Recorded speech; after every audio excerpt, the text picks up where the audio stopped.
सगळ्यात महत्त्वाचं की जे आपण शेती पिकाच्या नुकसानाकरता शेतजमिनीच्या नुकसानाकरता जे पैसे दिले होते आणि बी बियाणाकरता जे पैसे दिले होते त्या संदर्भात 2 GR आपण काढले होते। एक पहिला GR आपण काढला होता 10,516 कोटीचा, दुसरा आपण त्या ठिकाणी GR काढला होता 9,611 कोटीचा। यापैकी आता थेट जी मदत आहे ती जवळपास 15,007 कोटी रुपये हे शेतकऱ्यांच्या प्रत्यक्ष खात्यामध्ये गेलेले आहेत। आणि आकड्यामध्ये सांगायचं झालं तर पिकाचे पैसे 92 लाख शेतकऱ्यांच्या खात्यामध्ये गेलेले आहेत। आणि इथे सांगण्यात आलं की 10,000 रुपयाची घोषणा केली पण ते गेले नाहीत, ते 10,000 रुपये 91 लाख शेतकऱ्यांच्या खात्यामध्ये गेलेले आहेत। त्यामुळे या ठिकाणी ही जी काही मदत आपण केली होती त्या मदतीच्या अनुषंगाने निश्चितपणे आपण सगळी कारवाई जी आहे ती पूर्ण केली आहे। यासोबत राज्यामध्ये कापूस खरेदीच्या संदर्भात देखील एक प्रश्न निर्माण झाला होता। विशेषतः यावर्षी CCI ने पहिल्यांदाच उत्पादकतेवर आधारित कापूस खरेदी करण्याचा निर्णय घेतला। त्यामुळे काही ठिकाणी सरासरी उत्पादकता ही 12 क्विंटलची आल्यामुळे शेतकऱ्यांचं नुकसान होत होतं। त्या संदर्भात आपण केंद्र सरकारलाही विनंती केली आणि केंद्र सरकारशी आपण त्या ठिकाणी चर्चा करून हा निर्णय केला की उत्पादकता पकडत असताना जी उत्पादकतेतली पहिली 3 जिल्हे आहेत त्या जिल्ह्याची जी सर्वाधिक उत्पादकता आहे त्याला सरासरी उत्पादकता पकडावी आणि त्या संदर्भातला निर्णय राज्य सरकारने घेतला।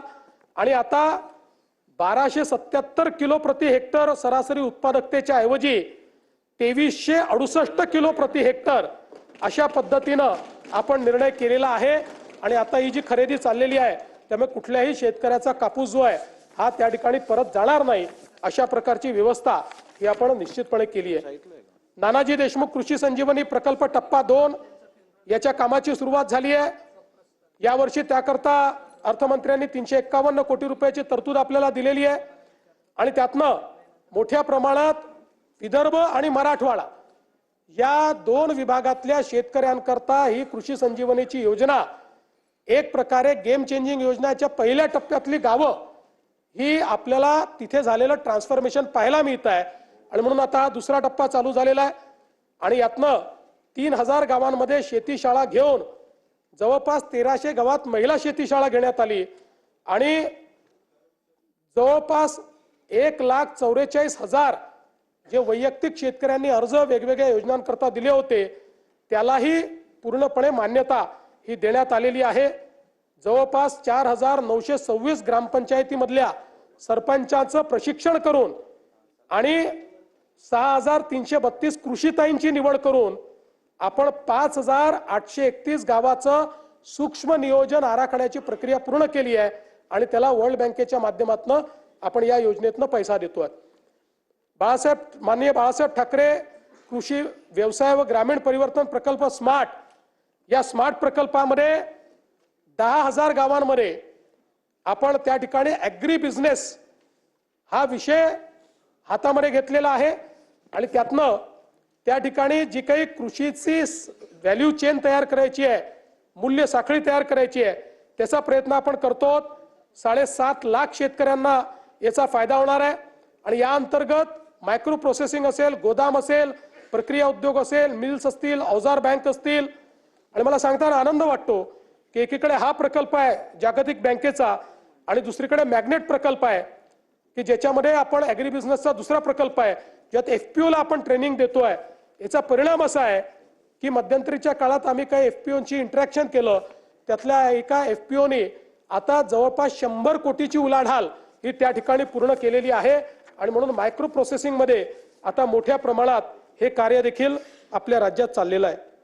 हे सगळं करत असताना आमच्या शेतकऱ्यांना त्या ठिकाणी मोफत वीज देण्याचा आपण निर्णय केला होता। मला सांगताना आनंद वाटतो की आपण राज्याच्या या योजनेकरता 26,681 कोटी रुपये हे खर्च करतो आहोत आणि शेतकऱ्यांना मोफत वीज देतो आहोत। म्हणजे जे 26,000 कोटी रुपये हे कदाचित त्यातले सगळे नाही पण पोर्शन हा शेतकऱ्यांकडून आपण घेतला असता आज त्यांना मोफत वीज मिळते आहे आणि त्याकरता राज्य सरकारने पुढाकार घेतलाय। यासोबत आपल्याला कल्पना आहे की देशातला नव्हे तर एशियातला सगळ्यात मोठा डिस्ट्रीब्युटेड अशा प्रकारचा सौर वीज पुरवठ्याचा कार्यक्रम आपण हातामध्ये घेतला। 16,000 मेगावॅट आपण ऊर्जा निर्मिती करतोय। महाराष्ट्र पहिलं राज्य आहे शेतकऱ्यांकरता वेगळी त्या ठिकाणी वीज पुरवठा कंपनी आपण तयार केलेली आहे। या कंपनीच्या अंतर्गत 16,000 मेगावॅट सौर ऊर्जा आपण निर्मित करतो आणि मला सांगताना आनंद वाटतो की याच्यामध्ये आतापर्यंत जवळपास 3,000 मेगावॅट तर पूर्ण झालेली आहे आणि वेगवेगळ्या स्टेजला असलेल्या ज्या काही आपल्या योजना आहेत त्याचा विचार केला तर यामध्ये या 16,000 मेगावॅट पैकी किमान 12 ते 13,000 मेगावॅट वीज ही आपण 2026च्या डिसेंबर पर्यंत त्या ठिकाणी तयार करू शकू। खरं तर पूर्ण 16,000 झाली असती पण मॉड्यूल्सच्या शॉर्टेजमुळे काही आपल्याला कालावधी त्या ठिकाणी लागतोय आणि जवळपास हे सगळे प्रकल्प जे आहेत यामुळे मोठ्या प्रमाणात फायदा होणार आहे। खरं तर यासोबत आपण जर बघितलं तर यातनं फायदा काय आहे? यातनं शेतकऱ्याला दिवसा वीज मिळणार आहे। वीज खरेदी मध्ये जो काही आपल्या वीज कंपनीला तर 8 रुपयांनी वीज खरेदी करावी लागायची आणि 8 रुपयांनी वीज खरेदी केल्यानंतर आपण ₹1.25 ₹1.5 घ्यायचो, आता तोही घेत नाही आपण। आता त्या खरेदीमध्ये आपल्या वीज वितरण कंपनीलाही 10,000 कोटी रुपयाची बचत होणार आहे। एटीएनसी लॉसेस कमी होणार आहेत। शासनाची जी सबसिडी आहे क्रॉस सबसिडीतली त्याचं 5,500 कोटी रुपयाचं दादा त्याचंही बचत होणार आहे आणि सगळ्यात महत्त्वाचं कार्बन उत्सर्जनामध्ये मोठ्या प्रमाणात कपात होणार आहे।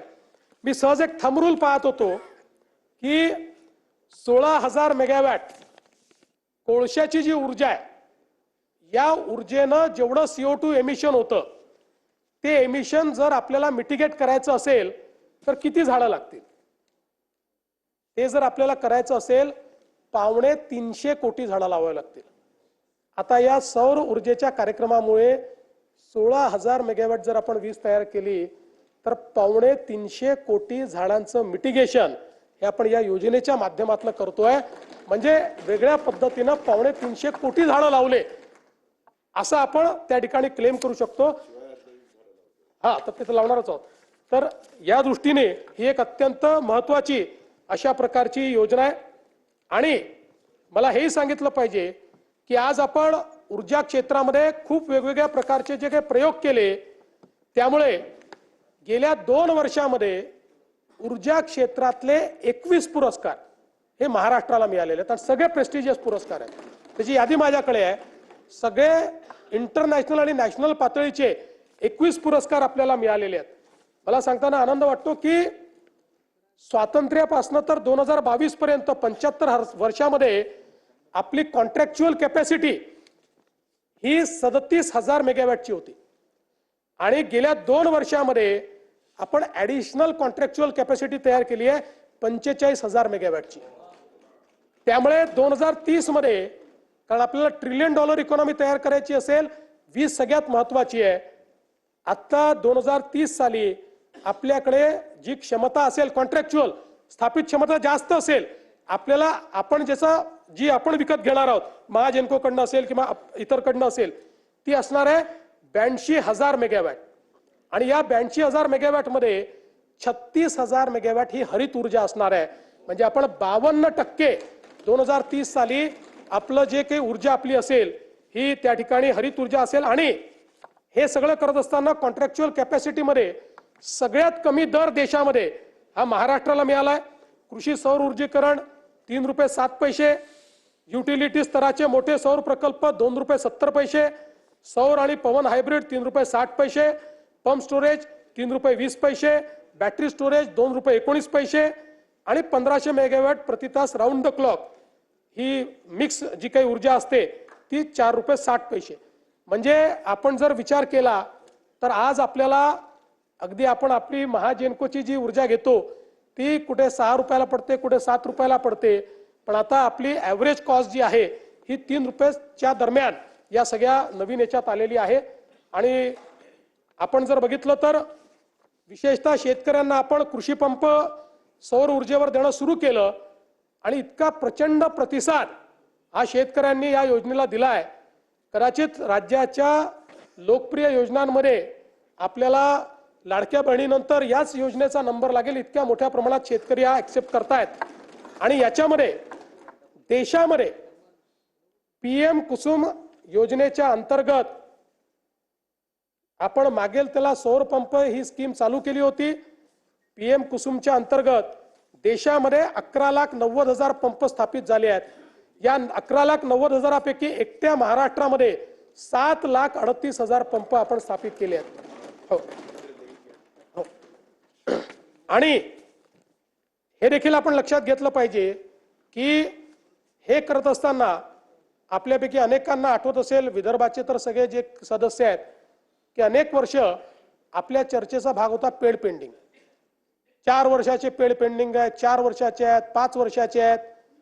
आपण वर्षाला सगळ्या महाराष्ट्रात मिळून 70-80 हजार पंप लावायचे। आता आपल्या महावितरणने नवीन रेकॉर्ड केला। गिनीज बुक ऑफ वर्ल्ड रेकॉर्डने आपल्याला जगातलं हायेस्टचं सर्टिफिकेट दिलं। एका महिन्यात 45,911 पंप आपण लावले एका महिन्यामध्ये।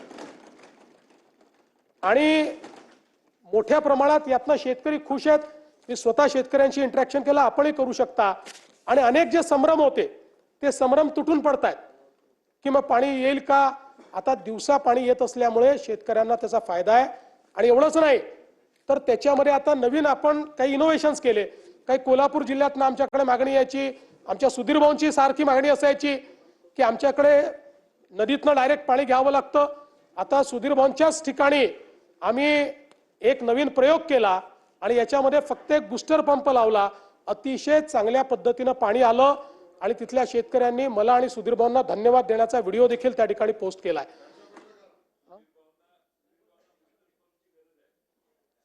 सुधीर भाऊ स्वतःच एक बूस्टर पंप आहे।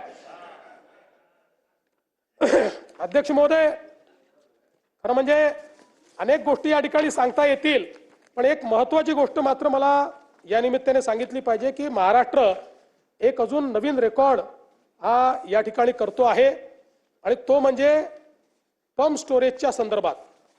आपल्याला माहिती आहे पंप स्टोरेज एक अशी योजना आहे की ज्याच्यामध्ये मोठ्या प्रमाणात आपण काम करून राहिलो आहोत।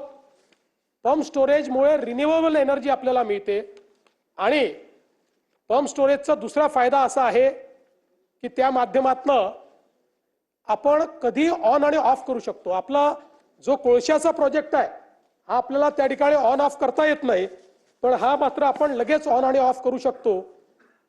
जगामध्ये अशी मान्यता आहे की जर ग्रीड स्टॅबिलाइज करायची असेल तर त्या ग्रीडमध्ये 25% हे पंप स्टोरेज आलं पाहिजे।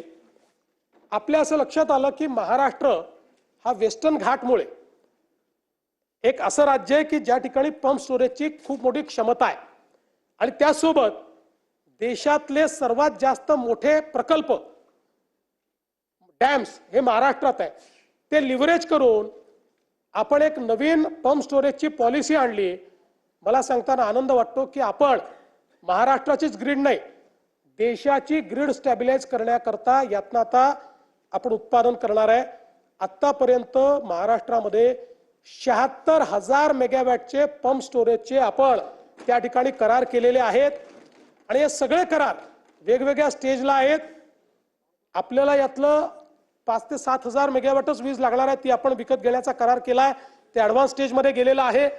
उर्वरित नॅशनल ग्रीडला आपण ती पॉवर देऊ आणि मी आपल्याला दाव्याने सांगतो की पुढच्या 6 महिन्यामध्ये 1,00,000 मेगावॅट पंप स्टोरेजचे आपले सगळे करार होतील।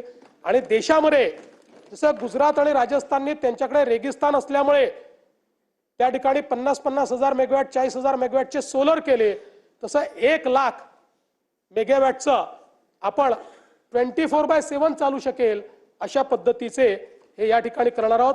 आणि हे करत असताना आपण विजेचे दर देखील आता कमी केले आहेत, त्याची आता माहिती देऊन मी आपला अधिक वेळ घेत नाही, पण या संदर्भातही पुढचे 5 वर्ष गेले 15-20 वर्ष जवळपास आपले विजेचे दर हे दरवर्षी 9% वाढायचे, दरवर्षी 9%। आता पुढचे 5 वर्ष दरवर्षी 2% कमी होणार आहेत. आणि आपल्याला कधी कधी असं ऐकायला मिळतं की या महिन्यात आमचं बिल वाढून आलं, तर त्याच्यामध्ये एक आपल्याला स्पष्टीकरण देऊ इच्छितो की आपलं जे फ्युएल समायोजन आहे हे पूर्वी वर्षाच्या शेवटी व्हायचं. आता MERCने निर्णय दिलाय की ते त्या महिन्यातच करायचं. आणि म्हणून आपण जर विचार केला तर जुलैमध्ये 30 पैशांनी आपलं बिल कमी झालं, ऑगस्टमध्ये 40 पैशांनी बिल वाढलं, मग पुन्हा मध्यंतरी 1 महिन्यात ते कमी झालं. त्यामुळे त्या महिन्यातच समायोजन होतं. बिल जेव्हा कमी होतं त्यावेळेस कोणीच म्हणत नाही, कोणाच्या नजरेतही येत नाही, पण वाढलं 10-20 पैसे तर ते नजरेत ते साहजिक आहे. अध्यक्ष महोदय,